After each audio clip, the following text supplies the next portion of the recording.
Huminto ka. Hindi para sa lahat ang sasabihin ko ngayon. Para ito sa iyo. May bitbit kang pagod na hindi nakikita ng iba. Isang bigat na marunong kang itago sa likod ng tahimik mong mukha. Sa likod ng mga araw na nagpapatuloy ka kahit may bahagi sa loob mo na matagal nang napapagod tumindig.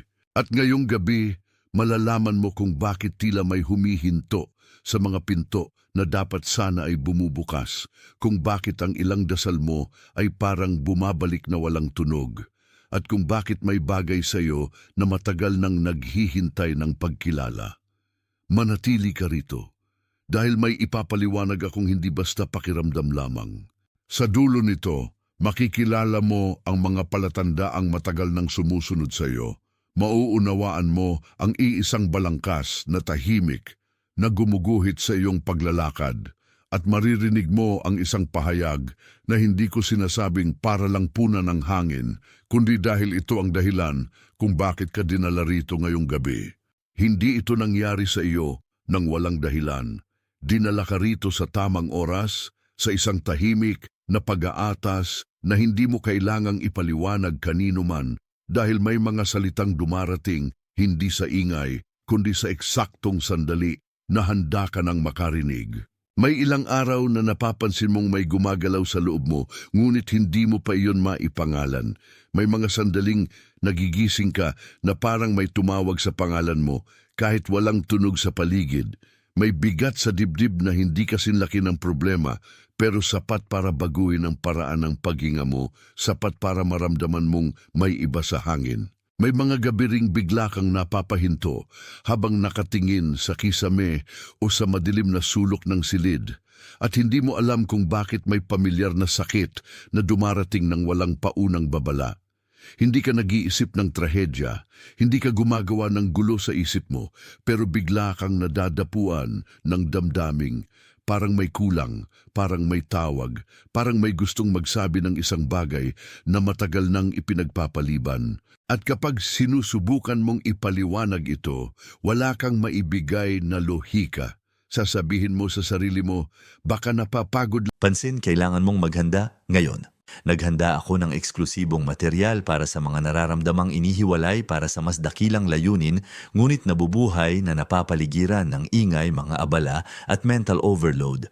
Ito ay isang 32 araw na paglalakbay na magbabago sa iyong buhay. Isang ginagabayang landas upang protektahan ang iyong isipan at maghanda sa darating na may pang-araw-araw na pagsasanay sa focus, limitasyon at disiplina.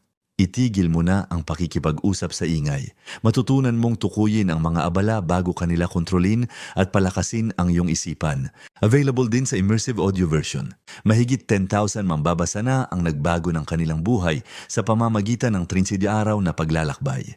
Libu-libong tao na ang nagsimula sa pagbabagong ito, mga taong tulad mo na pagod na sa pamumuhay sa ulap, mga ordinaryong taong nagdesisyon nang ihinto ang pagtanggap sa mental chaos. Samantalahin ang limitadong panahon na alok na ito sa buwan lamang na ito. I-access ang iyong link sa ibaba mismo sa itaas ng mga komento. Ako, sasabihin mo, baka lumilipas lang ito. Sasabihin mo, baka ako lang ito. Pero may mga kabigatang hindi lang pagod, may mga pagbabagong hindi lang mood, at may mga panloob na paggalaw na mas matanda kaysa sa paliwanag mo. Marahil, napansin mo rin na may mga pagkakataong walang dahilan ng luha. At gayon paman, nandyan pa rin ang biglang paghaplos sa dibdib. Marahil may mga sandaling may lumulutang na alaala ng isang usapan, isang pangakong hindi natupad, isang silid na dati mong pinasok ng may pag-asa, ngunit ngayon ay parang malamig na lang ang mga dingding. Ang isip mo ay tila may gustong bumalik sa isang lugar na dati nang masakit, at iyon ang dahilan kung bakit hindi ka matahimik. At marahil ang pinakakaiba sa lahat, napapansin mo ang mga bilang, ang mga biglang pag-ulit, ang mga magkakatulad na sandali na parang hindi sinasadya, oras na palaging lumilitaw, mga pahina, plaka, resibo, mensahe, at maliit na pagkakatugma na hindi mo naman hinahanap, ngunit paulit-ulit na dumarating na parang may gustong pumukaw sa iyo. Hindi ito para lituhin ka, hindi ka nito nililigaw. May sinasalungguhitan itong totoo. Ang lahat ng ito ay hindi pa hirap. Mga kumpirmasyon ito. Mga banayad na pagpukaw ito. Mga palatandaan itong may gumagalaw sa antas na hindi agad nakikita ng mata. At ang matagal mo nang inakala na problema ay maaring hindi problema, kundi paunang pagbubukas. Kung may ilang sandaling nadama mong may tumama sa iyo habang nakikinig ka, kung may pagkapit ang iyong loob sa alinman sa mga sinabi ko, huminto ka muna at maramdaman mo iyon ng buo. Huwag mo munang itaboy. Hayaan mong lumubog ito sa bahaging matagal nang naghihintay na marinig na hindi ka nag-iisa. Kung may isa man sa mga palatandaang iyon na tumama sa iyo, kung may biglang paglambot sa loob mo, itype mo ang mga salitang 888 sa mga komento. Ang daliri mong nagtatype nyon ay maliit na pagsang-ayon, ngunit tunay. Ang 888 ay wika ng pag-apaw, ng pagdating ng higit pa kaysa sa kinaya mong asahan. I-type mo yon, tapos bumalik ka agad sa akin, ngunit may mas malalim pa kaysa sa mga palatandaang iyon. Sa ilalim ng mga ito ay iisang padron lamang, iisang himig na paulit-ulit na tumutunog sa iba't ibang anyo, iisang ugat na nagpapakita ng iba't ibang dahon. Hindi ka basta hinahabol ng mga pangyayari. May direksyon ng mga ito. May anyo ang dating ng iyong buhay at ang anyong iyon ay matagal nang humihingi ng pangalan. Ang padron na iyon ay ang tahimik na pag-urong ng iyong sarili tuwing malapit ka ng sumulong. Ito ang sandaling marunong kang kumilos para sa iba ngunit nagiging maingat ka kapag ikaw na ang binubuksan. Ito ang loobing natutong maghintay ng pahintulot kahit matagal nang may karapatan. Ito ang pagkapit sa nakasanayan dahil mas ligtas iyon kaysa sa liwanag na baka magpabago sa lahat. Sa bawat yugto ng buhay mo, lumitaw ito sa iba't ibang suot. Sa isang relasyon, naging pagdududa ka sa sarili mo. Sa trabaho, naging pag-aatubili kang ipakita ang buong handog mo. Sa pamilya, naging katahimikang hinila mo sa loob para lamang umiwas sa hindi mo gustong sigalot. Sa mga panalangin mo, naging paghingi mo ng maliit lamang para hindi raw mabigo ang puso mo kapag hindi ka agad ibinigay ang higit pa. At dahil ganiyan ang naging anyo nito, inakala mong ugali mo yon. Inakala mong karakter mo yon. Inakala mong ganoon ka lang talaga. Ngunit narito ang katotohanan. Hindi lahat ng paulit-ulit sa buhay mo ay pagkatao mo. Ang ilan diyan ay natutunang tugon lamang. At ang natutunang tugon ay maaari ring mapalitan kapag nakita mo kung saan ito nagsimula. Hindi mo kasalanan na natuto kang maging maingat. Hindi mo kasalanan na natuto kang magtago ng hiling. Hindi mo kasalanan na ang iyong katahimikan ay naging anyo ng pag-iingat sa sarili. Minsan, ang lahat ng iyon ay naging paraan para mabuhay ka sa gitna ng mga sandaling hindi ka pa handang lampasan. Pero may taning din ang ganitong pag-iingat. At ang taning na iyon ay dumarating kapag napagtanto mong ang proteksyon na minsang sumagip sa iyo ay siya ring humihigpit sa iyong paghinga ngayon. May halaga ang mga panloob na depensa, ngunit may presyo rin ang matagal na pananatili sa loob ng mga ito. Ang presyo ay hindi laging dramatiko. Minsan tahimik itong lumalabas bilang pagkaantala, bilang pag-aalinlangan, bilang pakiramdam na may bahagi sa iyo na hindi kailanman tuluyang umuusbong. Minsan, ang presyo ay ang pagod na hindi mo maipaliwanag, ang panghihinayang na hindi mo aminin, ang maliit na paglamig ng loob kapag may dumating na pagkakataong dati mong ipinagdasal. Ngunit may mas mababa pa sa padron na ito. At doon tayo bababa ngayon. Isipin mo ang isang bakuran na matagal nang hindi pinapasok ng araw. Hindi dahil walang liwanag sa labas, kundi dahil may mataas na pader, may makapal na anino, at may mga tarangkahang matagal nang nakasara. Sa loob nito may luma ng halaman. Marahil dati itong malago, marahil dati itong may lilim at bunga. Ngunit habang tumatagal, may mga ugat na hindi na hinahayaang huminga, may mga dahong hindi na tinatamaan ng hangin, at may mga sanga na natutong yumuko kahit wala namang bagyo sa ibabaw. Ganyan ang ilang bahagi ng iyong loob. isang bakuran, isang nakatagong lugar, isang buhay na may kakayahang mamunga, ngunit matagal na ikinulong sa ilalim ng mga pader na hindi mo ikaw ang unang nagtayo. Kaya kapag nakikilala mo ang sarili mong pag-urong, hindi mo nakikilala ang kabuuan mo. Nakikita mo lamang ang isang bakuran na matagal nang walang pagpasok ng liwanag. May mga lumang pinto sa bakurang iyon na minsang isinara ng iba. May mga lagusan na dating bukas, ngunit pinasikip ng takot, ng katahimikan, ng paulit-ulit na mensaheng ikaw ay dapat munang magpahina bago ka pakinggan. At sa tagal ng pagkakasara, natuto ang bakuran na manahimik, natuto itong maghintay, natuto itong tanggapin ang anino bilang normal. Ngunit ang mga bakurang ganoon ay hindi likas na ginawa para sa kadiliman lamang. May mga tao ring lumaki na parang walang dapat ipakita. May mga batang natutong huwag umiyak ng malakas. May mga puso na tinuruan na ang pangangailangan ay istorbo.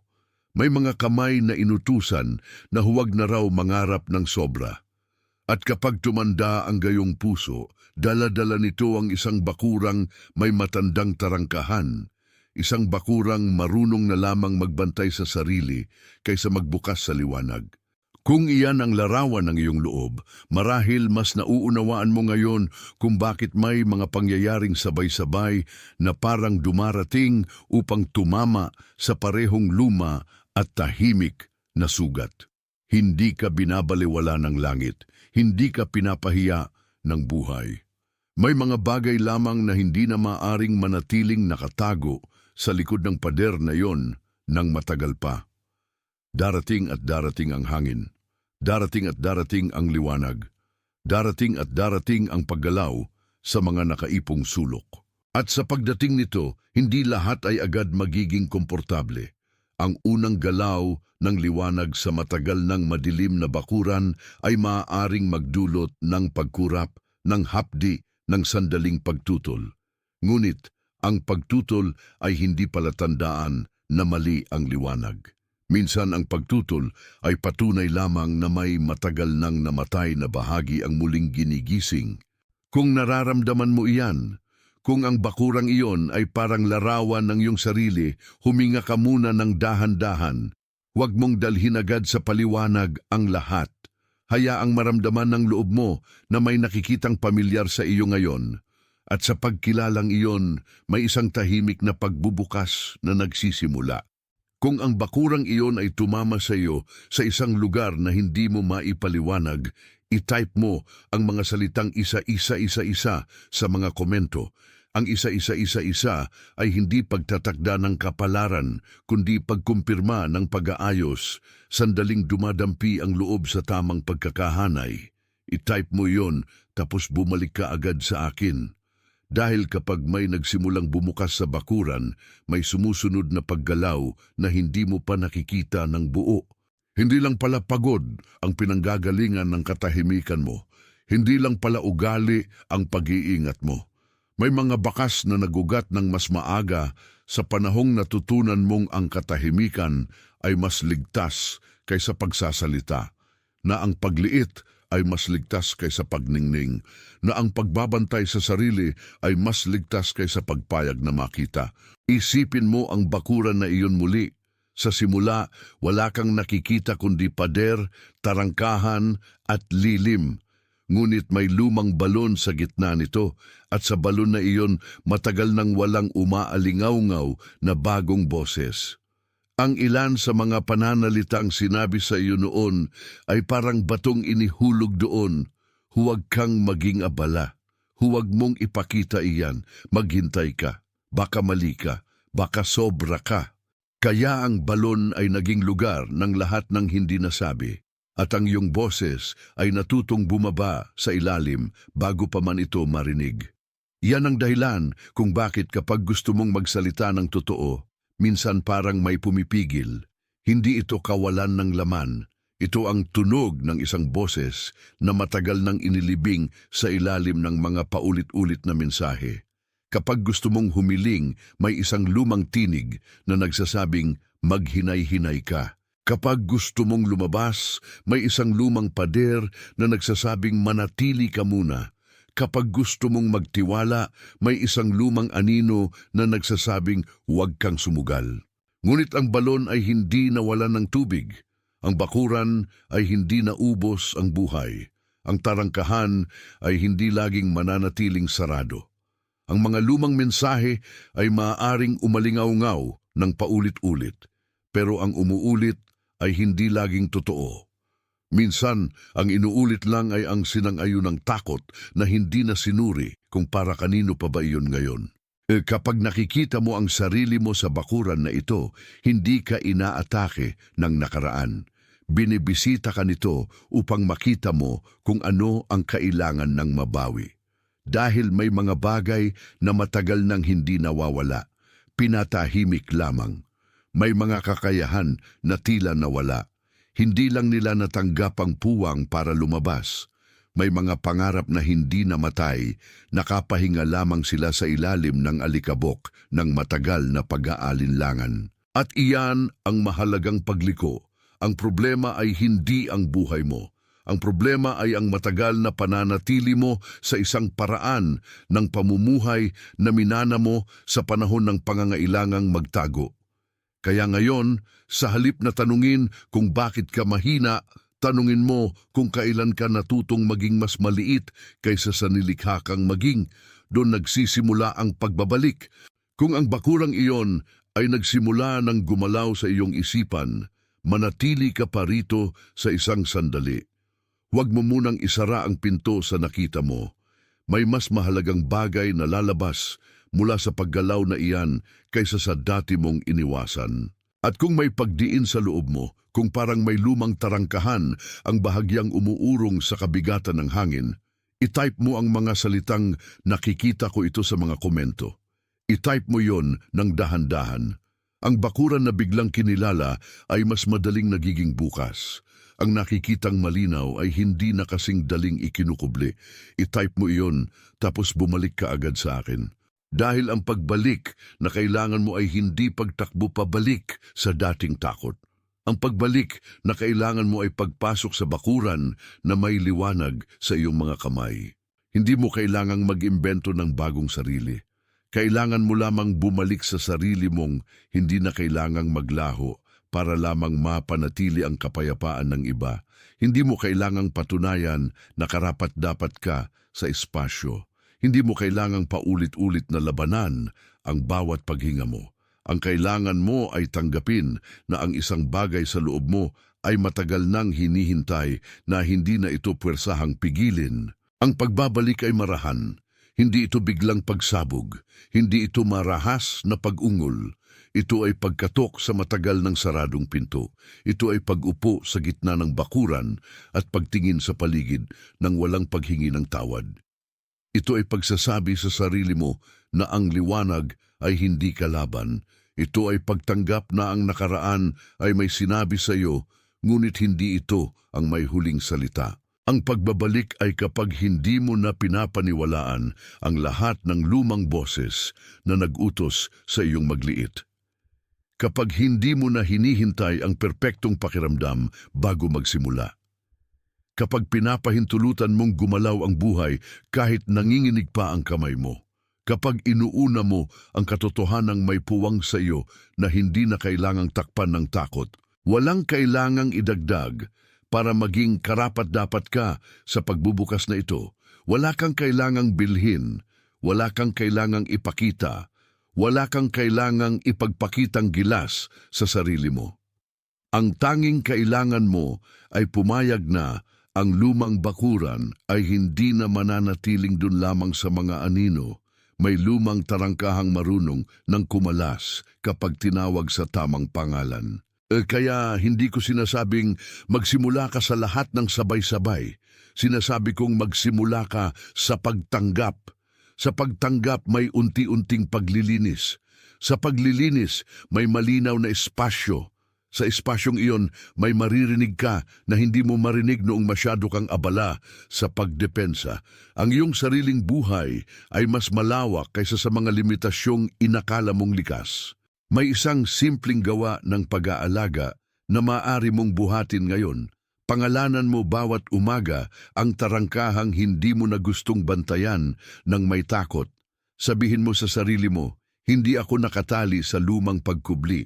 Sabihin mo, may liwanag na darating sa loob ng bakurang ito. Sabihin mo, ang buhay ko ay hindi na kailangang manatiling sarado para lamang maging ligtas. Huwag mong sabihing mabilis. Sabihin mo nang parang tinatahi mo ulit ang dati mong lakas. At may isa pang gawa ng pag-aalaga. Kapag may pumasok na lumang pag-aalinlangan sa kalagitnaan ng araw, huwag mo agad itong ituring na katotohanan. Tingnan mo ito na parang alikabok lamang na naipon sa ibabaw ng lumang pinto. Hindi lahat ng bumabalik ay dapat manatili. Ang ilan ay dumarating lamang para ipaalala sa iyo kung gaano nakatagal kang nabuhay sa loob ng isang bakurang naghihintay ng pagpasok ng hangin. Kung ang totoo sa iyo ngayon ay mas tahimik kaysa dati, hindi iyon pagkatalo. Kung ang totoo sa iyo ngayon ay mas malalim kaysa dati, hindi iyon pagkaligaw. Kung ang totoo sa iyo ngayon ay mas mabigat ngunit mas malinaw, hindi iyon pagbagsak. Ito ang sandali ng pag-alaga sa kung ano ang matagal nang hindi nabigyan ng pangalan. At kapag ang pagbabalik ay nagsimula na, hindi mo na kailangang mga tuwiran sa bawat hakbang. Pahihintulutan mo ang sarili mong maging bukas nang hindi sinusuri ang bawat sentimetro ng bukas na iyon.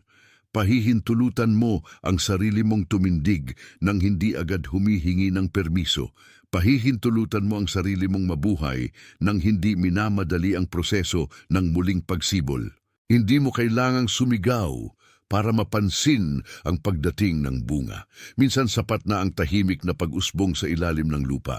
Minsan sapat na ang unang pag-angat ng usbong sa gilid ng pader.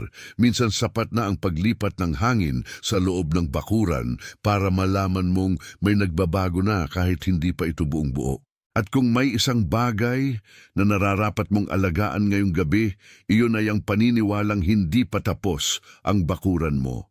Hindi pa tapos ang punong iyon. Hindi pa tapos ang balon. Hindi pa tapos ang boses mo.